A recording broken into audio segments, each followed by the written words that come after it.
ఆ, ఆయన ఆశ్చర్యమైన కార్యాల గురించి, ఆయన కృపల గురించి తెలియజేస్తున్నాడు. ఇంకో విషయం ఏమిటి అంటే కనుక, ఇది గుర్తించిన వారే దేవునికి కృతజ్ఞతలు చెల్లిస్తారు.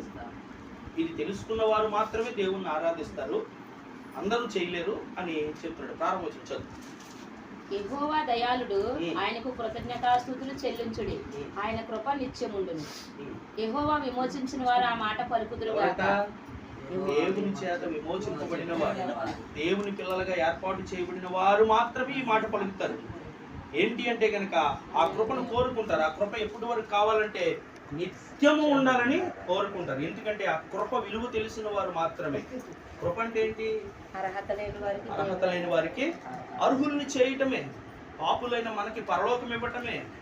పాపులైన మనము పాప శిక్షను భరించవలసి ఉంటుండగా మన నిమిత్తము ఆయన భరించటమే.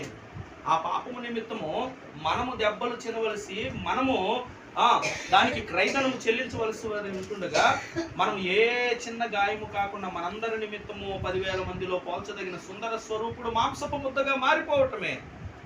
అంటే ఆ దెబ్బలు, ఆ బాధ, ఆ నరకము, ఆ శిక్ష అంతా కూడా మనదైతే ఆయన భరించాడు. మనకేమిచ్చాడంటే కృపనిచ్చాడు.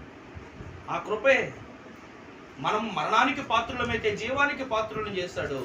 అది ఆయన కృపే. అందుకనే ఎవరు ఈ కృపను గురించి జ్ఞాపకం చేసుకుంటారు అంటే కనుక ఆయన విమోచించిన వారు, ఆయన రక్తంలో కడగబడిన వారు, ఆయన రాజ్యం కోసం రక్షణ స్వీకరించిన వారు, ఆయన పిల్లలుగా ఉన్నవారు, ఈ భూమి మీద ఆయన్ని మాత్రం ఆరాధించేవారు మాత్రమే ఈ కృపను తలంచుకుంటూ ఉంటారు. అదే విషయాన్ని ఆయన కృప గురించి, ఆయన ఆశ్చర్య కార్యాల గురించి భక్తుడు ఇదే అధ్యాయంలో 4 సార్లు ప్రస్తావిస్తున్నాడు. 8వ వచనం చదవండి. ఆయన కృపను బట్టి నరులకు ఆయన చేయు ఆశ్చర్య కార్యములను బట్టి వారు యెహోవాకు కృతజ్ఞతాస్తుతులు చెల్లించుదురుగాక.